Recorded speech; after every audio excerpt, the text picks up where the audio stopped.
Welcome to Daggnabit, boys, the podcast where half of the podcast has a chain, but the other half needs to get a chain. I'm just not a chain guy. Become one.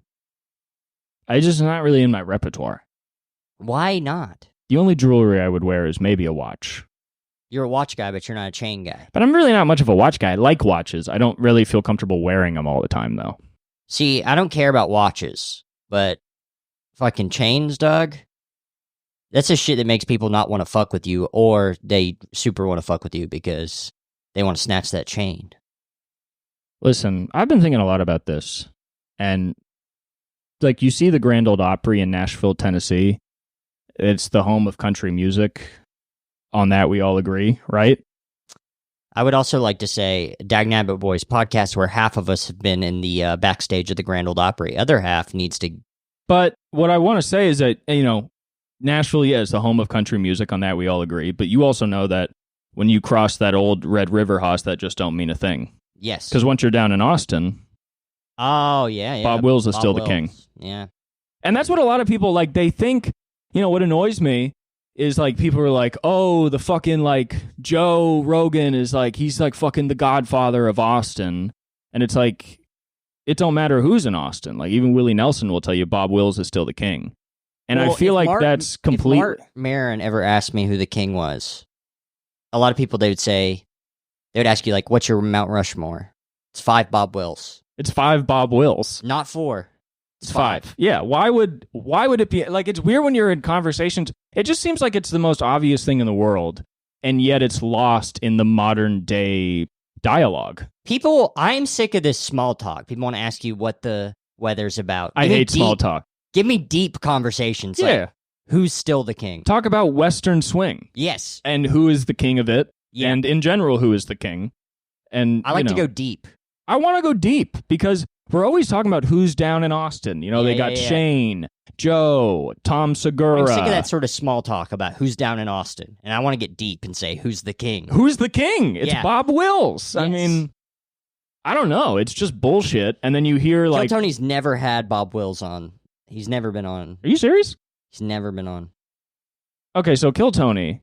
One of the biggest podcasts in the world. The largest live podcast in the world. Yeah. And really repping Austin pretty hard. Yes. And, they're like, oh, we got some young guys that are coming up in Austin. Yeah, we got Casey Rocket, Willie Nelson, the other guys. Mm-hmm. The other guys who I care a lot about, mm-hmm. Who are really important to me. But even Willie Nelson, he'll be the first to tell you. Even Willie Nelson and Casey Rocket will tell you Bob Wills is still the king. Bob Wills is still the king. And yeah.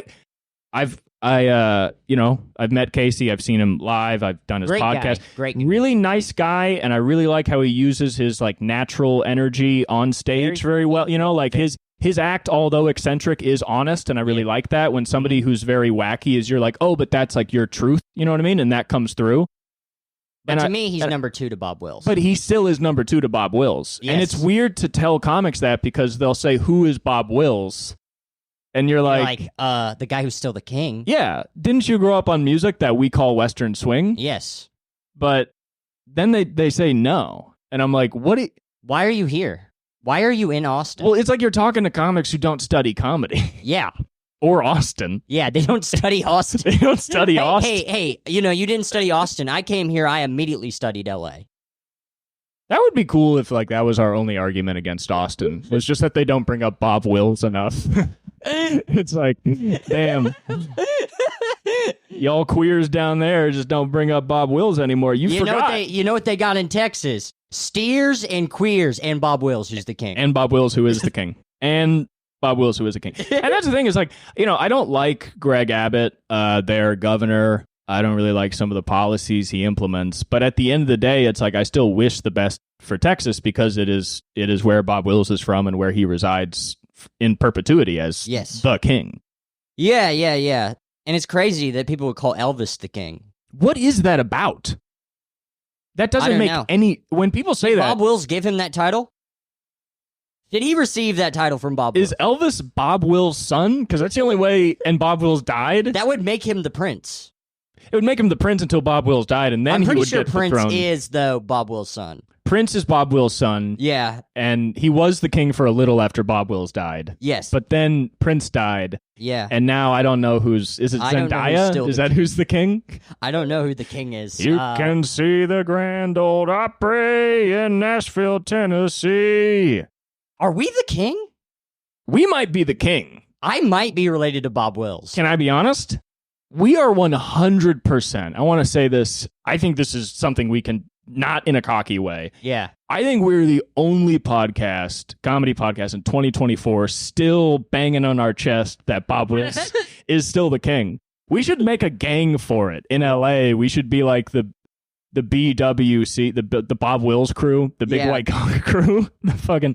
Yeah, we should be banging on our chest that Bob Wills is still the king. Where they're like, "Hey, where you?" WSB, Western Swing Boys. Yeah, the Western, which is also so funny because Western Swing is like such a pleasant, not badass music. You know, it's like, bum, bum, bum. Yeah, we should do that. Where people are like, "Where are you from?" And it's like, "Well, I'm from the Valley, but I do understand that once you're down in Texas, Bob Wills is still the." I do want to go to Austin and act like they think that a lot. Just to be like, hey, I'm really glad to be down here. I appreciate getting put on all the shows. Like, performing at the Mothership is cool. I just want you guys to know I totally understand that Bob Wills is still the king. You go up to random people, you're like, hey, are you a native? They're like, yeah. And you're like, so you know my boy Bob Wills, right? Okay. So you listen to some Bob Wills, do you? Oh, you're a fan of Bob Wills. Oh, so you must love Bob Wills. I'd love to go up to somebody from Austin and say, who's the king? I think very few people would say Bob Wills, but I don't know. Oh, yeah. Oh, yeah, you remember when Martin Luther King, Bob Wills' son? Yeah. He did all those marches and stuff, you know? Right. Well, because he said... It doesn't matter who's having a dream, Bob Wills is still the king. He said... That's fair. He said that denying who is the king of Austin anywhere is denying who is the king of Austin everywhere when the king of Austin is Bob Wills. And that's why MLK said, beware the white moderate, because he'll say that, well, maybe Bob Wills and Elvis are the king. Yeah. And that want for stabilization, you know, like a stable thing, like Joe Biden disavowing like peaceful protest and stuff, that's the danger of the white moderate.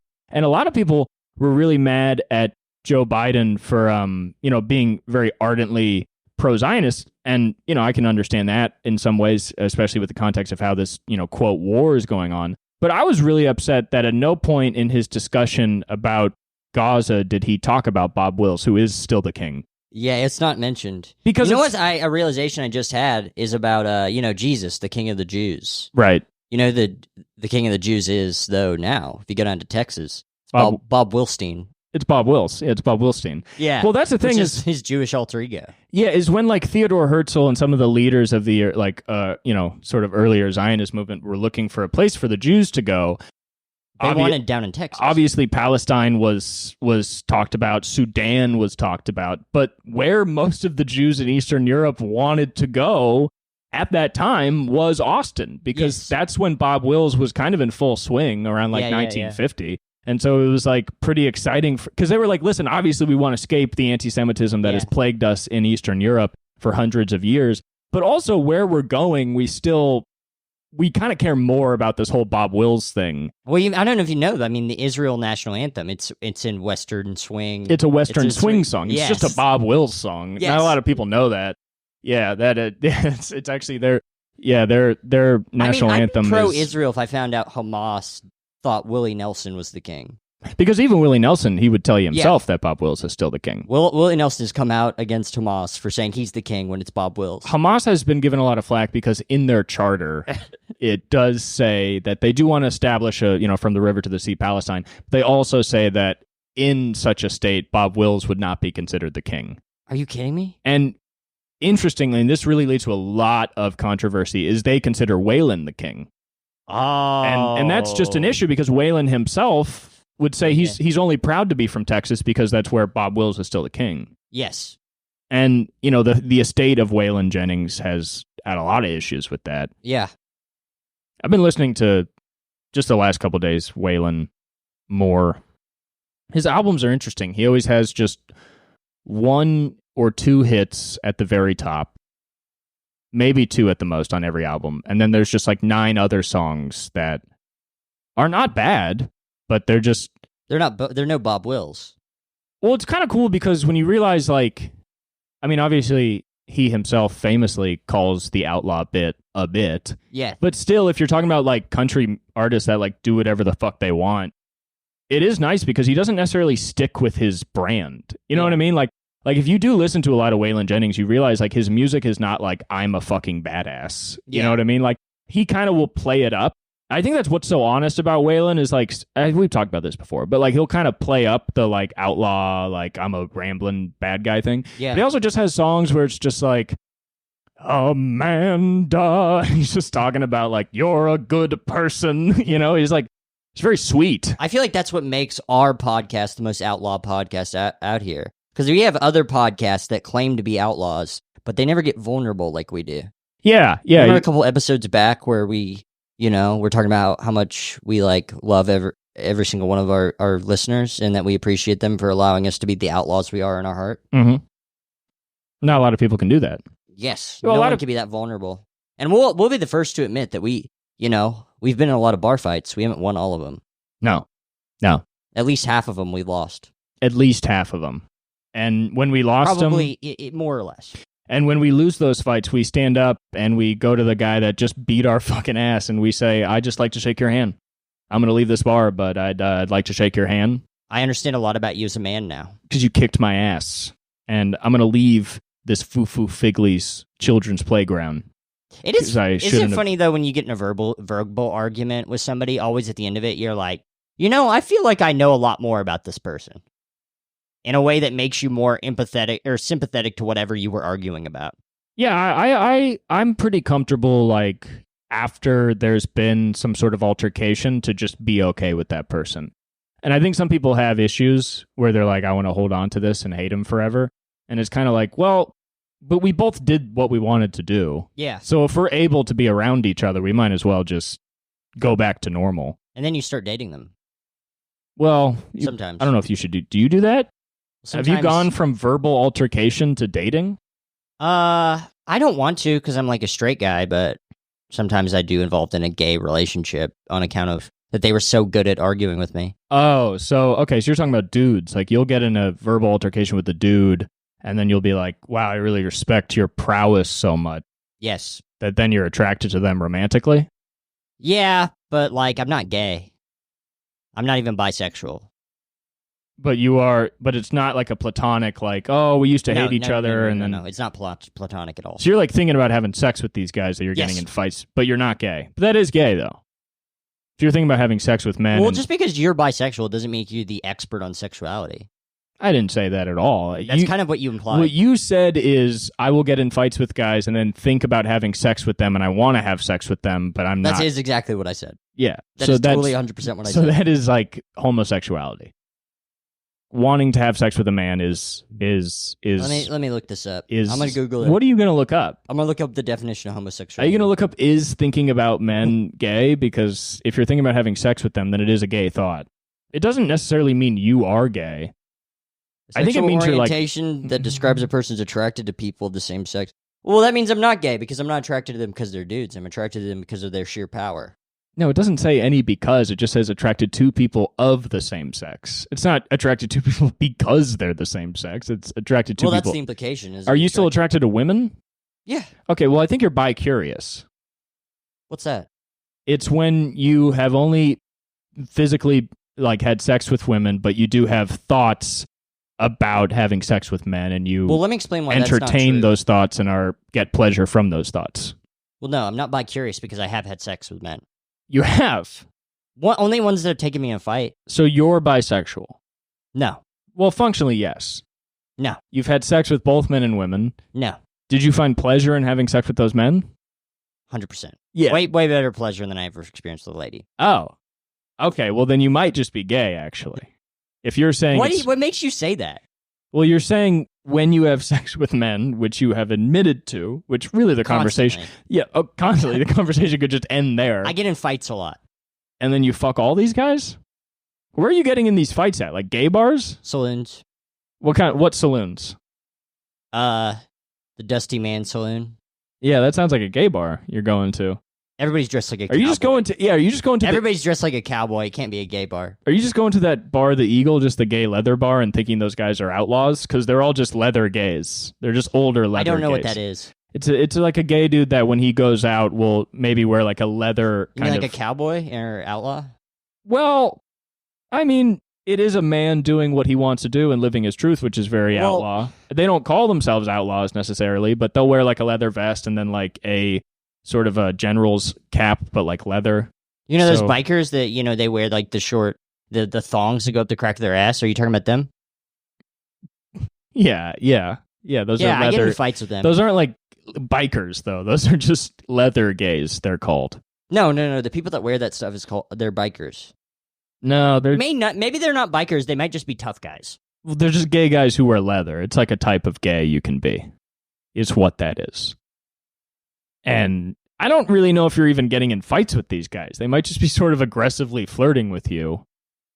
Yeah, it's verbal altercation. Yeah, and then you're having like rough sex with these guys, I would bet. Yeah. Yes. Yeah, right. Yes. The whips, chains. Yeah, I mean leather gays, there's a decent chance you're handle wax all over you're my probably taut Are they body. Are they wearing like no shirt but like a leather harness? Like that's connected by yeah. So that's it's to show that they don't give a fuck. Those are just gay guys maybe into rough sex. And then they just don't give a fuck. Well, not necessarily. I mean, are people in prison gay? Maybe they don't. Some of them. Maybe they don't. But what if they aren't? They're just in prison. Well, that's a different. We're all in the prison of our own minds. If you have the outlaw thing, so no, that's just not true. There's men and women around you at all times. You have way more freedom of who you can have sex with out in the world than in prison, and you are choosing to have sex with older leather gays. This isn't a choice. I don't get to choose who. Some of these guys go up to me. It's definitely a choice. They come up to me. Are you getting raped? No, this is consensual. Okay, so you're choosing to have. Here's how it's not a choice. So these guys, they come up to me. They're men. They're about like 45 to about 60. You know, they come up to me and they say, "Hey, honey, you want a drink?" You know, they call honey because it's an ironic thing that men do. It's kind of like you call your friend baby or whatever. But you understand it's not ironic because those men are gay. I don't understand. So they're using it's not true. The reason they're using that romantic word with you is because they're trying to be romantic with you, man to man, as gay men. They think you're a gay man. Let me explain the rest of the story, and it'll make sense after that. Okay, you're right. I guess I'm speaking too soon. Okay, so I go, hey there, darling, because I fight back. Once again, you are just seeming gay to them. And they ask me for what I want, and I say, I don't know. Why don't you just jizz in the cup? Wow, that's aggressively gay. You're telling them you want to drink their cum within. That's the second thing you've said to them. It's a tough guy thing. No, it's just a gay thing. It's a tough guy thing. Fully gay. They ask me if I'm. They ask me for my STD. They're trying to get at me, trying to say I'm like I fuck dirty hoes or whatever. I say I'm negative. I don't fuck any dirty hoes. Okay. This is getting heated. Once again, it just sounds like he is trying to kind of smell out whether or not you want to fuck, and you are giving aggressive signals that you do in fact want to. Aggressive's that's the key No, word. but you understand that sexually aggressive is different than like violently aggressive. Like two straight guys. No, not the way we fuck. Two straight guys. Not the way I fuck these guys. Are you fucking them? Are you putting your penis inside of them? It depends. Okay, let me finish what I'm about to say. No. So let me explain more what's going on. I thought that was kind of the end of the story. No. Okay. So you say jizz in the cup. Okay. What does he say after you tell him to There's jizz a jukebox. Okay. And he asked if I want to play if he's got some coins for the jukebox. And he asked me if if there's any like mood music I'd want to play. Okay. And as a joke, to make fun of him, I say that you should put on some Lady Gaga. Poker Face. It's commonly accepted as a gay artist or an artist for gay men, a gay icon. Well, it's funny because it's a feminine. It's a because tough guys like us, we don't like to listen to that. But you understand none of this is ironic in a gay bar, which is where you. I don't know why you think it's a gay bar. It's a saloon. You go in, it's a bunch of guys in leather. There's a naked dude. There's no saloons in LA. They're covered in tattoos. What does that have to do with anything? They're tough. One time I was at the Eagle because it was like the 50th anniversary, and I was waiting in line for the bathroom, and there was a line because there was like a guy in there standing. There's not a trough. There's not urinals. There's just a trough with a mirror over it. And there was just a guy not peeing. He was just standing in one of the open spaces at the trough holding his hand under guys' piss streams. So there was a line. So I was waiting in line, and then behind me was like an old leather gay, like a 6-year-old guy with like 0% body fat, just buff as hell, and like a trim beard, and he was all like leathered out. Did you fight him? No, we just had this conversation that, and I've never like fucked an old guy like that. I'm not necessarily opposed to it, but I have. Okay. But they've dominated me in conversation. But we started talking, and I was like, when did you start coming here? And he was like, 1999. And I was like, that's the year I was born. And we just kind of looked at each other. And I didn't say it because I didn't necessarily want to fuck this guy, but I just wanted to be like, this is hot as hell. Like, if you fucked a kid that was born the year you started coming to this gay-ass bar, gay bars are so cool if you're gay. It's awesome. I've never been to one. I didn't realize, I mean, because obviously as a white dude, you don't really think about spaces where you feel comfortable or whatever, because for the most part, you do feel comfortable. I don't. And I don't feel very plagued by my sexuality because I don't face a lot of prejudice about it. But being in a place where being gay is like totally cool is like an insane feeling where like, oh, everybody gets it. What does a gay bar look like? You don't have to worry about any of that. What does the inside look like? They look like normal bars, but sometimes on the television, they'll be playing gay porn. That's what they were showing at that one bar I went to.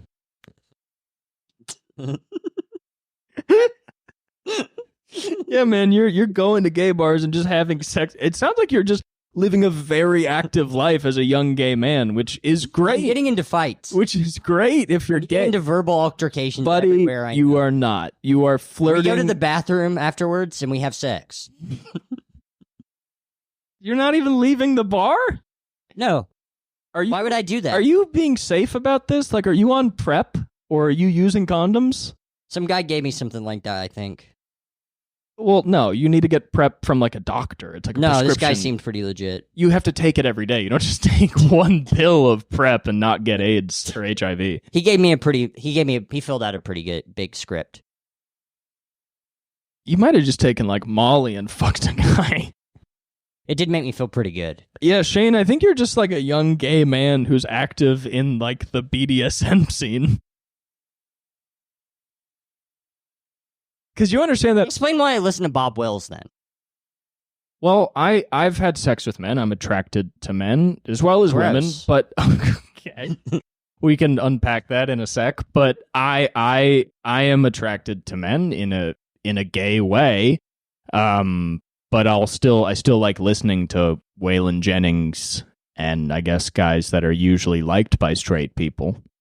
Huh. I don't really think those things have much to do with each other, really. I guess I didn't know that about gay people. That you can listen to whatever music you want? No. I didn't know that. What music did you think I listened to since I'm I thought you had a special Spotify. Like that I'm not allowed to listen to the normal Spotify? I thought that was like something to do with like the way you fill out your taxes or something. Like your healthcare forms. No. I thought it was like donating blood. No, so I guess the way I describe it is me and you live pretty similar lives, except for the fact that sometimes we're both tough guys. Well, yeah, except sometimes when I have sex with people, those people are men. But other than that, everything is pretty much the same. I watch the same sorts of television and music, and listen to the same sorts of music, eat the same kind of foods as you or would. So tough guy can also be gay? Yeah. Yeah, it's not really... Being gay kind of has nothing to do with being tough or not. You can be a gay bitch or a gay tough guy. You can be a straight bitch or a straight tough guy. You can be a bi bitch or a bi tough guy. You can also just be in the middle. You can just be a normal guy. Maybe you're not a tough guy or a bitch. And I think that's what most people are. I think most people are made tough guys and bitches by sort of forced, masculine rules, when in fact most people don't want to be in conflict and don't want to be oppressed. Most people just want to live a normal life where they're not really forcing themselves on people, and they're also not being forced upon.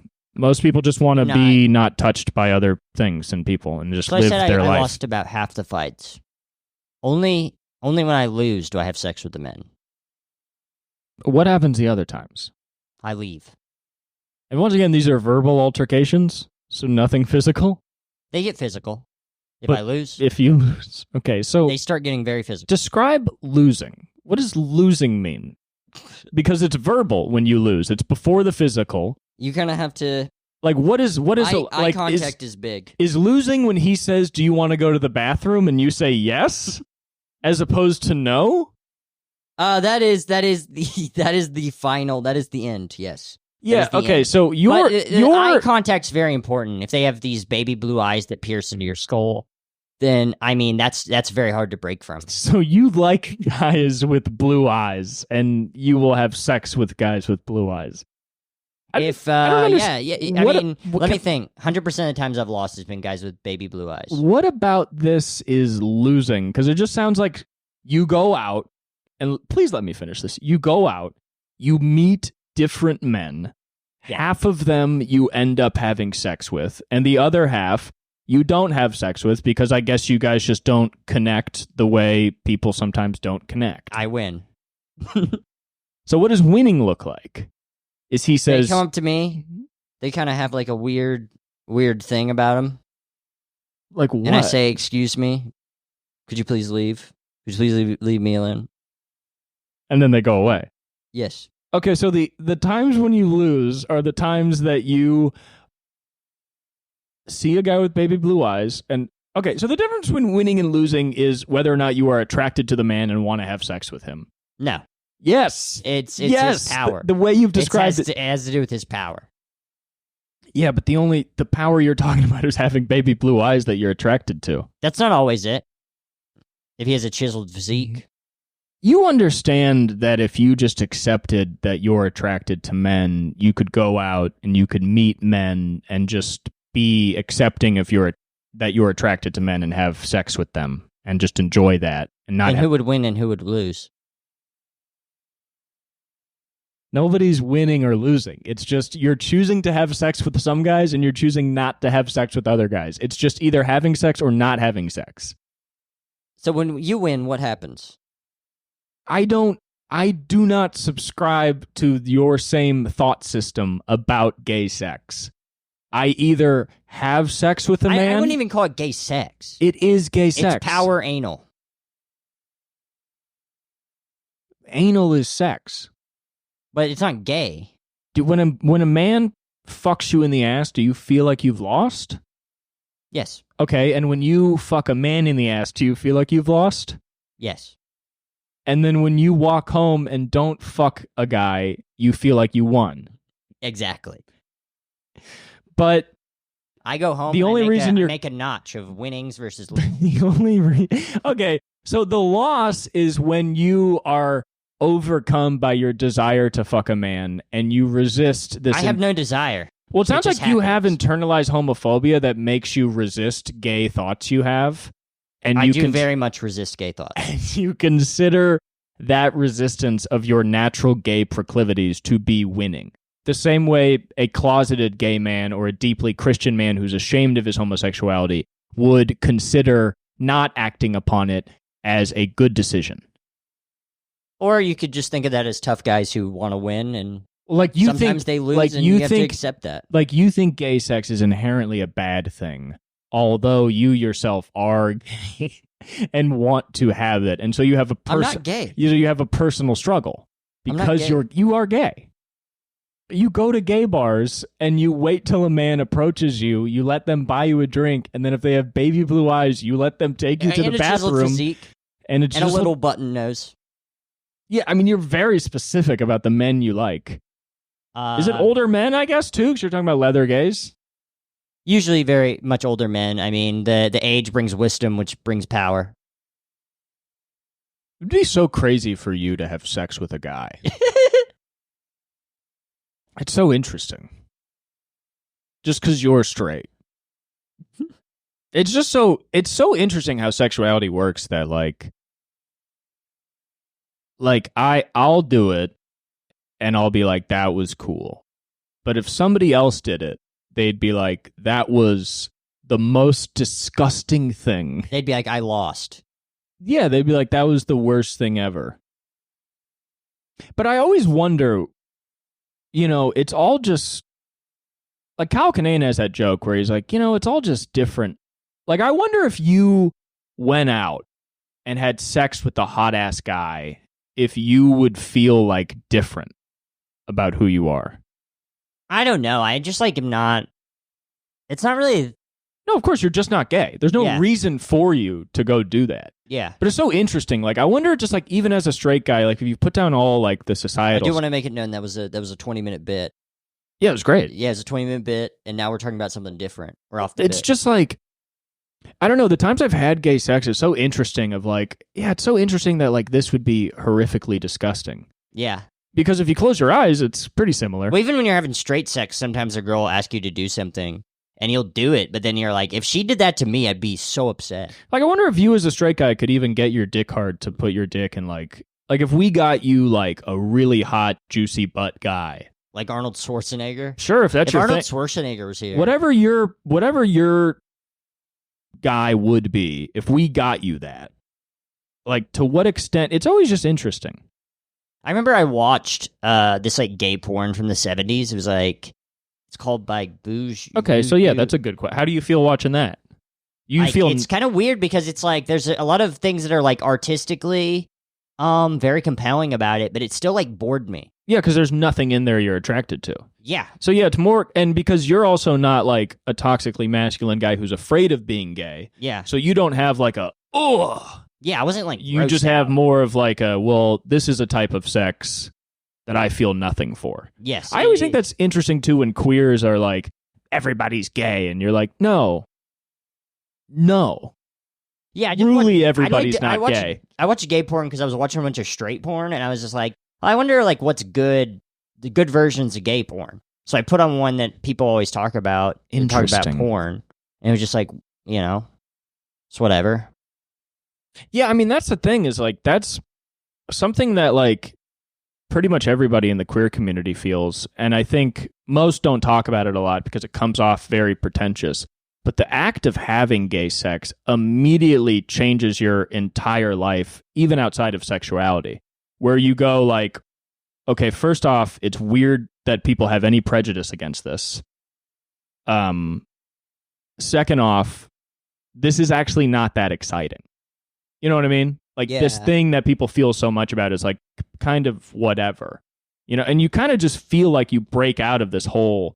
That is a weird thing about like sex. Truly the first time I fucked a dude, I was like, everything's bullshit. Yeah, that's the thing with sex in general, where it's like, well, nothing really changed that much the first time you have sex. It's just the same. Yeah, it can really teach you a lot. And it just shows you how much we live in purely a world of ideas. Yeah. Because it's like, because that was the thing, is like the big change that I felt was the lack of change. Of like, oh, I'm the same guy I was before I had sex with this guy. But that in itself was a huge change of thought. Of like, oh, wow. It's so interesting that like sexuality, the same as race, how like race is not at all biologically significant. Yeah. Like people think race is a cause of things when in fact race is just a symptom of your ancestry. You know what I mean? It's race is the end result of something. It doesn't denote anything. You know what I mean? Like race just means that your ancestors are from some place on Earth. It doesn't mean anything about who you are. It's a symptom of stuff. So it's not even real. It's the same stuff with gay stuff, where it's like that just means that your ancestors are from the North Pole. Is that true? Yeah. You're being serious. Yes. You're being completely serious. Yes. So if you have even me as if I'm bi, that means that you're from the North Pole, but some of you are not. Some of your ancestors are not from. Where are straight people from? Just everywhere else? Jupiter. Yes. Okay. That's really interesting. Where'd you hear that? Online. Yeah, right? Well, it makes sense because it's like, it kind of does mean that it is like, straight sex is kind of the abnormal one.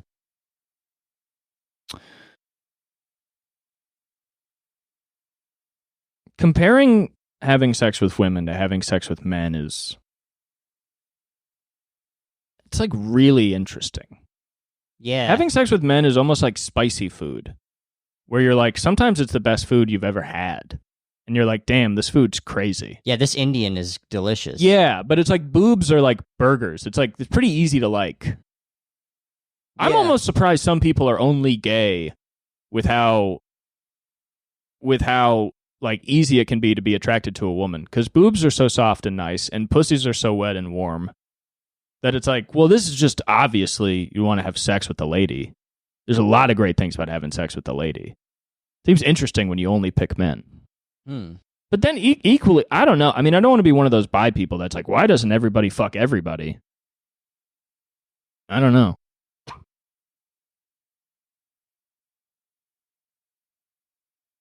You know what you learn a lot too if you're attracted to men is that there's so many guys with big dicks. Yeah, my roommate got very uncomfortable today because I kept saying they had a big juicy dick and I had a very small penis, and that means he's worth less because he has a big juicy fucking hog. John got very upset about it. And then I was watching a TV show later, and it was the Boondocks in the first episode on Max. You get to see the grandpa's dick, and John comes downstairs and I point like, look, you can see his dick. And then John's like, you've been talking a lot about dicks lately. Like, he'd been thinking about that the whole day. He's thinking about his dick too much. He was just thinking about me, talking about how, just being like, yeah, you suck because you have a massive dick and I have a small dick, and those are perfect. Yeah, being gay, doing gay stuff can really teach you to appreciate your penis. Because you see... I already appreciate it. Humongous cocks. Most gay dudes have a pretty nice dick. There are just big dicks everywhere. Or if you go That's on... really sad. Dude, even if you go on Reddit and you go on, like, the Twinks Reddit, so many just big dicks on the smallest guys. And I think straight dudes don't always understand that, like... I don't know, like there are just big dicks everywhere. And maybe I'm just not seeing a lot of small dicks posted. There are tons of small but it's just like... It is crazy. The difference, though, is that I'm on, like, Cali Bangin' and Chiracology. Yeah. And you're like, I'm gonna check out the Twink subreddit. Oh, I'm just on all the gayest Reddits. And I'm on, like, fucking... I remember sometimes I will check out, like, Scat and just see what those guys are up to. That's yucky.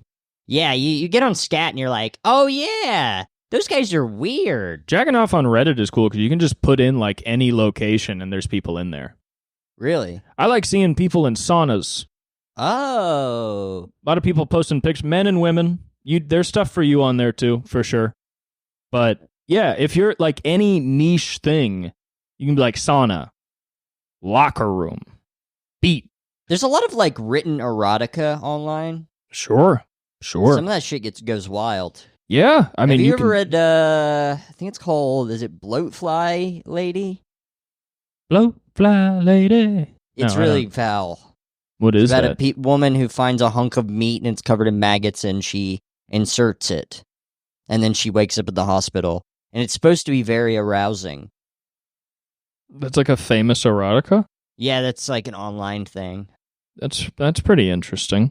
There's a lot of that stuff. I feel like you can go on Reddit. There's like some Reddit account that's like Reddit Museum of Filth or something, and it's like all the foulest posts people have made. It's interesting to see huge dicks in a non-masculine context. Like what is a masculine contest? Like football? Sure. Oh, I'm just thinking of like, there's a whole Reddit of just hung femboys. Huh. So it's really skinny guys in dresses, and they have massive dicks. Huh. And these femboys are walking around, and they all just got massive uncut dicks. And you don't think about that.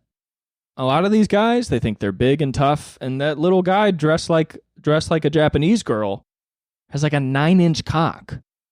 You know what I saw today? These are the things you're unaware of if you're not keeping your eyes open in a gay way. You know what I saw at the DMV today? I saw two like elderly, like trans women, like elderly, and I was just thinking, damn, your life must have been really hard. Mm-hmm. They're like 70? That's crazy. Yeah. I mean, like, they were just the Palestinians of queer people forever, where people didn't even know they existed, and they were just getting literally just murdered. Yeah. I mean, you should watch this video if you haven't already. It's really interesting. Kind of gives a window into those people's lives. you know, like Marsha P. Johnson. She started the Stonewall. Yeah. She had another friend and co-patriot. You'd say Sylvia something, I believe. And they were both trans women. They were very active, and they like ran a house for homeless queer youth. And there was a big pride march in New York City that like ended at some big speaking event.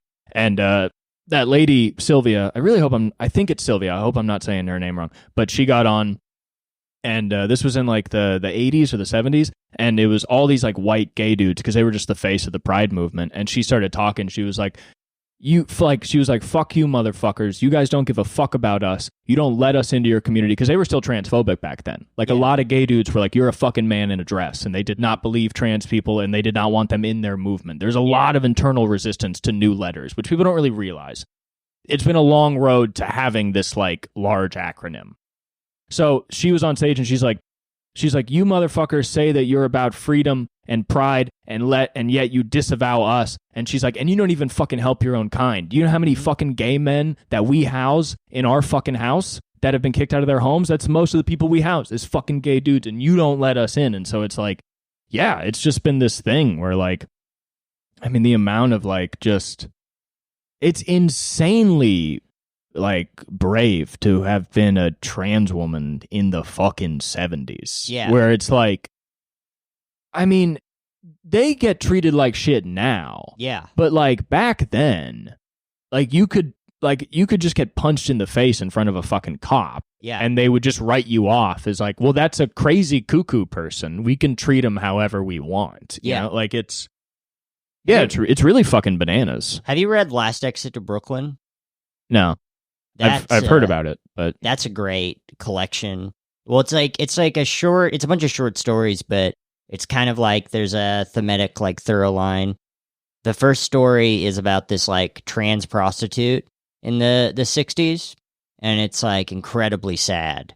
It's like one of the what? Yeah, who would have thought that should be sad? I think the ending, which is kind of beautiful but also incredibly sad, is like one of the only pieces of literature I think that's really moved me to the point of like, I've never cried during any piece of art, but no. Interesting. Yeah, a lot of people, I mean, it's like I had to have like a gay dude I knew kind of vocalize this to me before I really realized it. But it's like, because of fucking AIDS, there was an entire generation of gay men that died. You know, like just like a third, if not more, of a generation of gay men that just died. And it's like, I don't think a lot of people realize that, like, when you see a gay man that's like 60 years old, like a lot of his friends died. Yeah. Like any older gay guy you talk to, you're talking to somebody who he watched a lot of his friends die. And while that was happening, he watched his own government say that his friends deserve to die. Yeah. And that really they were killed by that negligence. Like it was a deliberate negligence to let gay men continue dying. And it was only until straight people started getting AIDS that there was any conversation about trying to stop it and fix it and keep people safe. But when it was still mostly just gay men dying, the government, Reagan, just willingly allowed hundreds of thousands and millions of gay men to like rot away. And what's really sad is that a lot of those gay men died alone too. Yeah. Their families disavowed them. Sometimes being gay alone, of course, would get you kicked out. Having AIDS, you get AIDS and then your family, they never speak to you again. Yeah. And, you know, maybe you have a friend with you, but maybe you don't. And like just the amount of like gay men that died alone in hospital beds. And it was this sort of just, you know, quiet, tiny genocide that just kind of happened on everybody's watch in America. And for the most part is just sort of kind of washed over and like I feel like never really discussed. And there's like a lot of, you know, I really kind of weep for those old gays, and I hope they've been able to heal. Yeah. You know, as much as they deserve to, because there's like nothing worse than like going through something that horrific and also being gaslit by the entire world around you. And that's how Palestinians feel right now. And it's just something that just continues, where it's like oftentimes people that are getting the most fucked, they get like double fucked. Yeah. It's like they don't just get AIDS. They also die alone and get kicked away from their families and like fucking get called. Like imagine like you're dying of this disease that before never existed. You were able to fuck raw the whole time. It was totally fine. You were totally fine to fuck raw. Yeah. And now, by no fault of your own, this random disease you don't even know about, you have it, and you just die, and you're called dirty? Yeah. And you're like... And nowadays, more straight people have AIDS than gay people. But it's still considered the gay disease. Did I send you that comic that was written by the gay artists, David? It's called 5 Miles a Second. I think I posted about it. Oh, I think you actually... It's the one you said was very poetically written? Yeah. Yeah, did you ever read that? You should read it. You sent me like a document, and I feel like I read a page of it, but it's like a whole book. Yeah. Right? Yeah. It's like 60 pages. It's very good. Like, yeah, I didn't read it. It's very raw, I especially fucking hate gay people. What? I didn't read it because I don't like gay guys. Oh yeah? Piss me off. Well, maybe you'll like the ending, because, there's some gay dudes dying and stuff, so maybe you'll like that. Shit. What is that? What's that gay book? Angels? Angels in America. Yeah. I've never read it, but I've watched the miniseries. It's good. It's very good. It's really sad. Just when the guy's like dying in the bed. Yeah, all that shit is... Damn, all that shit's a bummer, dog. Just all the different ways you can die is interesting. Yeah, you could like if you had a pin and you dropped it and it went up your pee hole and you never got it out because it felt so good. You could die that way. Yeah, and then your bladder fills up and it explodes inside you, but you don't want to take the pin out because it feels so good. And a lot of guys die that way. 1 million die a year. 1 million die a year, and our president's doing nothing about it. Absolutely. Well, it's weird because they called them dirty. It's kind of like the moment of your death. You don't really think about it because you're like, oh, my death will be amazing. But also, like, a lot of stuff can just happen that day that will just circumstantially make your death whatever it ends up being. Somebody might cough on you when you die. Like, that might happen. That might be your last waking moment, is somebody like that might be it. I feel like... You can't really plan for anything. I feel like your death feels very long. I feel like... I would have to imagine. Yeah. I feel like you probably have a last waking thought, but I feel like more you kind of probably delve into some like weird psychedelic thing that seemingly lasts for ages, but only really lasts like a second as your brain's shutting off. I think that's probably pretty plausible. I think even outside of that, like that heaven and hell is just... If you've lived a life where you've done what you wanted to do, and I think like kind of died in your footsteps and haven't lived in bad faith and like followed your truth, then that's like getting to feel content when you die is heaven. And I think the true hell that I would imagine most people on earth feel when they die is like oh fuck, I wasted my, I do think that I wasted my opportunity. I think that's hell. That version of hell does last for a very long time. It's, when you take a psychedelic trip and it feels like a moment lasts forever. Yeah. I feel like if you're like a bad dude, that's probably what your last moment. Yeah, that's what I think. That's why I think you want to live a good life, because like it's whether or not there is a real heaven or hell, we can all agree that the last second of your death is going to be a moment of reflection of some kind. And if anything is unresolved, that is going to, the same as mushrooms can, it's going to be times 1,000 in that moment. And it's like, I think people don't realize that like that's coming for them. You know what I mean? Like you're going to have to face whatever you've done at the end. Even if it's not in front of a god, you're going to have to face it. Even if there is a god, you're going to have to face it when you're alive before you go to that god. Where it's like, you're going to have to sit there, and however you feel in that moment is the result of everything before, because there's nothing ahead anymore. So your whole life before this has to, it's going to justify and determine how you feel in that moment. And if you've lived a life where you've cheated on your wife, like imagine you cheat on your wife, she never finds out about it. Yeah. She is at your deathbed when you're dying. Imagine the living hell you're in. To be looking at her face to be like, you're a good woman. I think at that point, though, there might be a thing in your brain that's defended at the point that that's not even a thing that you... But I think all of that has to drop upon death. I think you are right. I think the veil comes off. Yeah, because it's like the only reason that ego and all that stuff persists is to keep your modus operandi while you're alive. Yeah. And to keep going. And technically you are still alive, but I think the now it's a physical knowledge that you're dying. So your brain... I think getting into that ego, it's like this ego doesn't work anymore. It has no use here because you have this physical feeling of I know I am dying. Like you know when you're dying. One of the darkest and most sick things I've remembered hearing, my sister had this boyfriend whose dad while his mom was dying of cancer, was cheating on her with this woman. That happens so much, it's crazy. Yeah, but what happened was, as his wife was dying, his mistress was in the room. You told me that. And that's what I'm saying about, like, you don't know what your death is going to be like, because you don't have control over who the fuck brings somebody in the room. And then you're, like, about to die, you can't even move your body, and you're just looking up, and you're like, well... That woman sucked my husband's dick with a finger up his ass. There it is, you know, like... I don't know. That's why it's like you really owe it to yourself to live a good life, because I do live in fear of that last moment of just like, oh, fuck. Because sometimes you get too high and you just feel that. Yeah. Where you're like, I fucked everything up. I'm living a bad life. Like, this is fucking bad. Yeah. So it's like, why would you not feel that way on your deathbed, you know? And I guess everybody reasonably has some regrets, but you're able to like put it down. You know what I mean? Like, I think my grandma was pretty at peace when she died. I think she was worried about the future of her family, but I think like with her own life and her own actions, she was able to die.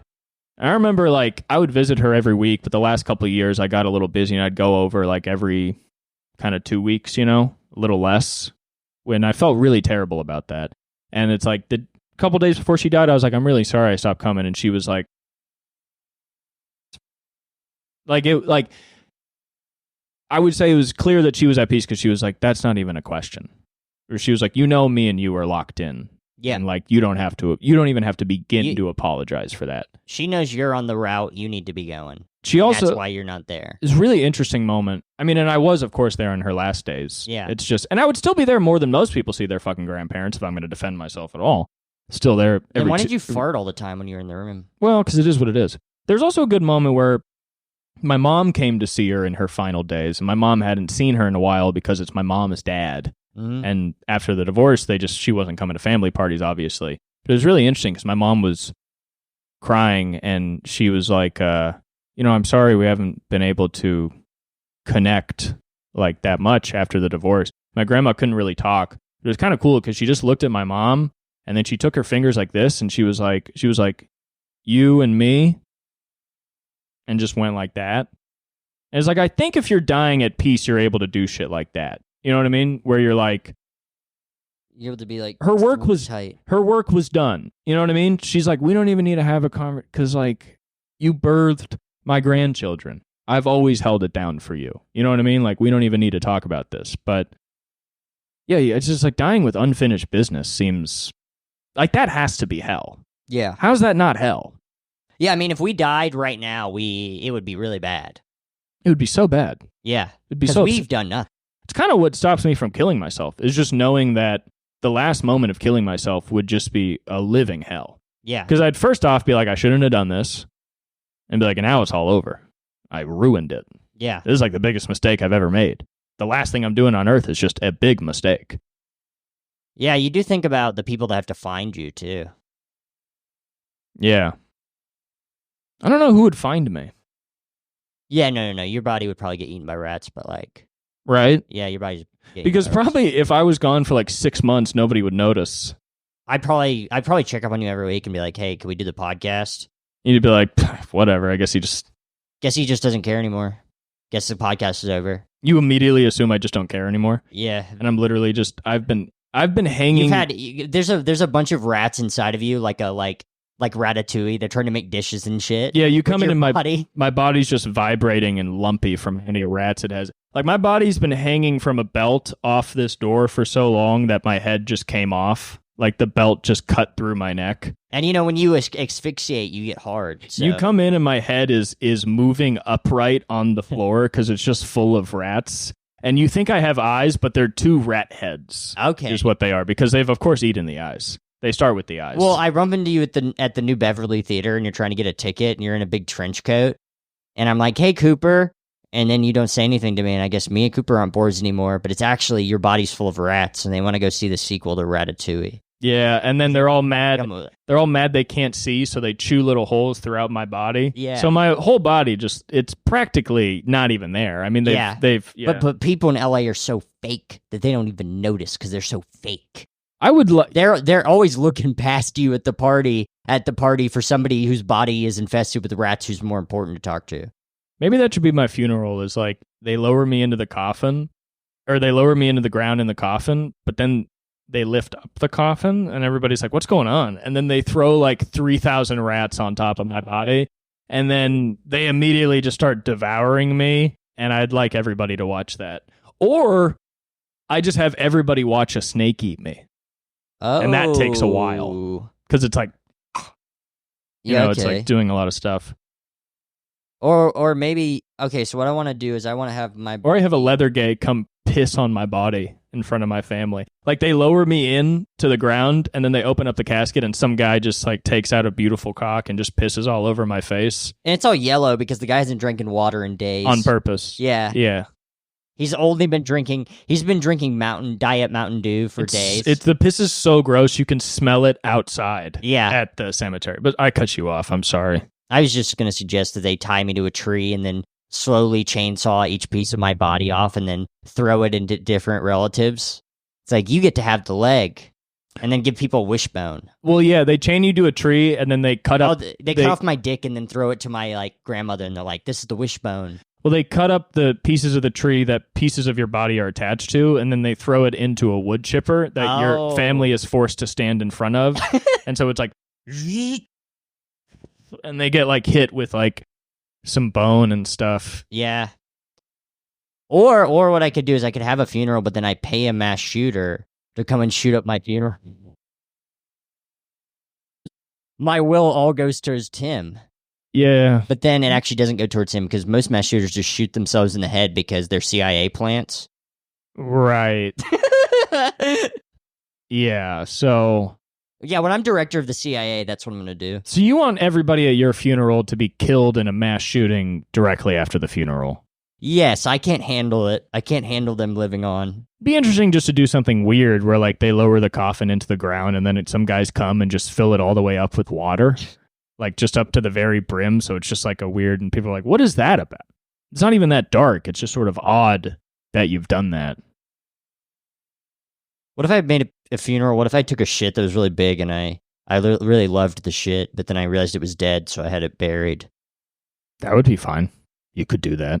Yeah, but I buried it in the Hollywood Forever Cemetery. I'm gonna next to like Ronald Reagan or some shit. I'm gonna have an open casket service, and I'm gonna hire a homeless guy to come, and he's gonna stand in line, and then he's gonna be like really dirty. Like he's not like dirtier than homeless guys even are. We're going to, like, get him dirtier. Okay. Whoever is helping me do this, I'm dead. Yeah. And we're going to have him stand in line, and then once he gets up to me, I want him to lean down and just, like, make out with me. Okay. Like, and not even, like, too aggressive. Like, he'll start softly, but, like, he'll kiss me for, like, a long time and, like, really get into it. I wonder, how long can you kiss somebody at an open casket before they stop you? Because I bet if you started, they'd be, like, little weird, but maybe he's going to give him a kiss on the cheek. Yeah. I gave my dead grandma a kiss on the cheek. None of my family wanted to be around her dead body. Well, yeah, it stinks. She had just died. She didn't, like, shit herself. She didn't shit herself. It fucking stinks. It did not. She just Your grandmother died. fucking stinks. Have you ever spent time around, like, a dead body? No. Because I remember they left the room, and I was like, no, I'm going to, like, stay with her body. I'm not going to ever see this person again. And I know that, like, her body... Did you start kissing it? No, I kissed her on the head when I left. Inside of her pussy? No, I didn't put my head inside of my dead grandma's pussy. I wouldn't have done that. She had a great death. I told you about her death before. Yeah. You really yammered on about it. I love talking about my grandma's death. It's one of the best days of my life. Truly, I loved her so much. Yeah. How long did it take for you to jack off afterwards? Like, do you know how many days? Usually when stuff like that happens, it affects your jack-off schedule. I always find that you're able to jack off. Because the only reason you don't want to jack off is because you think it's serious and you're like, oh, I shouldn't jack off. But your body still wants to jack off. So if you want to jack off when you're sad, just jack off. It doesn't matter. It's not any different. You didn't answer my question, though. I don't know. Yes, you do. I really don't know. I would not be surprised if I jerked off before I went to sleep that night. I also wouldn't be surprised if I took a night off. But I will say you didn't grind. There wasn't like a moratorium on jacking. I wasn't like, I gotta wait a week before I can jack it. It's like if somebody I love dies and then later that night I want to jack off, yeah, I'll just jack off. Well, you have my blessing when I die. You're allowed to jack off whenever you want. Okay. You have my blessing. Yeah, I mean, it's still, you don't have to think about the death every single second. That's impossible. Because it's also like, in terms of jacking off, it's the same as like, it's like she's the most important person in my life. And the day she died, of course, I thought about her a lot. But also, like, I tried to go to work. You have moments where you get your mind off it. Mm-hmm. It's kind of funny. I was at work and then I was like, yeah, my grandma died today. I thought I could work, but I don't feel great. And my manager was like, get out of here. Were you on the fishing boat? No. I was working at the thrift shop off Melrose. Oh, okay. Yeah. I don't. It's kind of interesting though. I thought going to work would just be like, whatever, I'll just go to work and it'll be something to do, you know? I don't remember like breaking down crying or anything though. I feel like it almost maybe just felt like a headache where I was like, I just don't know if I can really be out here. But death is like, I don't know. I really do mean it when I say that was like one of the best days of my life. Because that feeling of like being with your best friend when they die is like really great. Like it really sums up the whole relationship. Like if you really love somebody, to get to be at their death is kind of like imperative. Because it's like what felt good was that like even though I hadn't visited her every week, when I was there at the moment of her death, it was reaffirming like, yeah, I got you. You know what I mean? Like you're my friend. And even though she's my grandma, she was my friend, you know what I mean? And it's like, you're doing the thing that we all got to do. And whether or not you believe in heaven or hell, like this is the transition. And like, I got you. Yeah. You know, and it just reaffirms what you both always know in a close friendship. You know what I mean? So like when you die or when I die and we're still close, then yeah, it's important if you can to be there at the moment of death just to reaffirm like, yeah, man, I got you. That's what this was all for. You know, but there's so many people that you want. We should record an episode of the podcast when we're dying. That would be okay. I'd like a lot of people to be there when I die. I think watching death It'll only be me. Anybody that, I mean, well, hey, you take what you get. It'll be me. And maybe like, there might be like your kids or something. Some gay guys there. There might be a couple. Your kids will probably be there. I definitely should have some kids.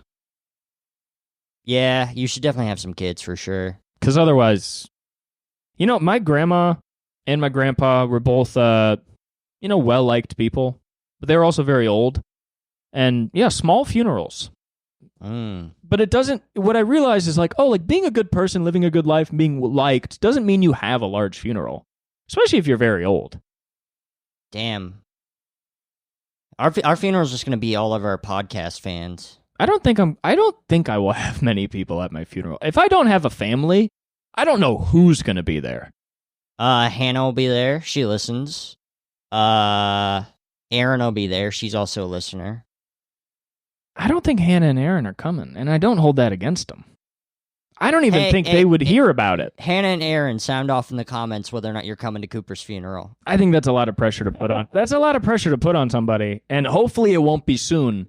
So, you know, I'm just saying. Hannah and Erin text messaged me to tell me that you RSVP for Cooper's funeral. But like, yeah, most of the people at your funeral are your family. So if you're very old, then you get some aunts, some uncles, some grandchildren. You know, you get some people. Yeah. But if you just don't have kids, like you're relying on friends to come. Yeah. And if you're very old, all your friends could be dead. You could very easily have a funeral with nobody there, which really doesn't matter because you are dead and you have no awareness of that. But I don't visit my grandma's grave too much. I don't necessarily love it. Graves are odd. You know what's weird? She was cremated and then they buried the ashes. Huh. And then she has like a tiny plaque where her ashes are buried. But it's like, we really fear the body, where we're like, burn it and then bury the ashes. Seal it. Yeah, you're like, okay. I mean, it's not like I want to fucking keep it around, but it is weird. Apparently embalming and all that stuff started after the Civil War, because it was like to keep the body fresh, because it would, so you could send it back to the home. But then it started, like, people started having this thing about like, oh, it's not good to be around a dead body. But like in the old days, like when your mom died, you would like kind of just keep her in the house for a couple days as like part of mourning. And then that kind of stopped. But I remember that when my grandma died, because my whole family kind of left the room. And it's just interesting to just stare in the face of somebody you really cared about. And you're just like, they're dead.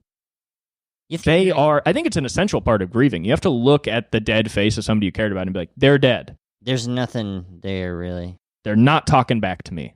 They will not talk back. And even their face is telling my brain... You'd say, I'm not doing the garbage today. I'm not taking it out. And they got nothing to say to that. And you tell them, I'm watching Family Guy on DVD. I'm watching uncensored Family Guy clips, and I don't care. I ain't taking out no damn trash. And I'm not doing my homework tonight. You get real close to their mouth. You go, I ain't doing my homework. Shit. They really are dead. They would have cared. And that's why I loved them so much. And that's why nobody cares that I'm watching Family Guy anymore. I used to fight it. Nobody cares I'm on Family Guy, not for Snowflake's dark humor compilation number 3. She's the only one I would have told. Anyway, that was a very diverse episode. I think it was good. Yeah. We should talk about death every episode. Yeah, I mean, don't we talk about we talk about death on stage basically every time we go up, I think. Why don't we do it on every episode? Yeah. So sound off in the comments if Hannah and Aaron, if you're going to Cooper's I'm sorry, I almost said birthday. I meant to say funeral. How about this? Let's take it the whole anybody listening, just comment Shane or Cooper which one of our funerals you'd go to. You have to pick one. Well, that's not true. No. It is true. You have to. No. You don't can't have go to to both of ours. It's a conflict of interest. It doesn't work. It doesn't make sense. All right. We're going to die at the same day, and we're going to have funerals the same day. So they can't go to both. That's probably very true. You're going to be accident. Yeah, you're going to be buried. There's going to be there's going to be some sort of oil spill inside of here. What is it? There's going to be a gas line thing in here, and we're both going to die while podcasting. Well, you're going to be buried in the Cash family's mausoleum. Yes. In Nashville. Yes. And I am going to be buried on top of Marilyn Monroe in her mausoleum. They're going to stack me. They're going to open it up. That's not true. That's not true. What's going to happen is they're going to put me inside of Johnny Cash's coffin. I'm going to have my dick up his ass. Okay. Yeah. And they're going to fuse my dick into his ass. Yeah, sure. But anyway, it's going to be happening on the same day in separate states. So people are going to have to pick where they go. So in the comments, anybody listening, write Shane if you're going to Shane's funeral. Write Cooper if you're going to mine. Oh, if you're going to my funeral, I'm going to put you into my will so it'll fly you to Nashville. The money. And we'll tally up the winners, and whoever has more votes is the best future dead guy. Whoever has the least amount of votes has to leave the podcast. Well... All right, that would really suck if you got the least, then I would have to do 2 solo podcasts, and the first one's not going great. It would also suck if you lost, because then I have to come over to your apartment and do the solo podcast. And then I just sit on my bed. And I'm like, sorry, Cooper, you can't chime in. Yeah, but I don't have anywhere to go, so I would just have to... That'd be a real bummer. Anyway, I'm probably going to go to work. Me. All right, fine, go to work. All right.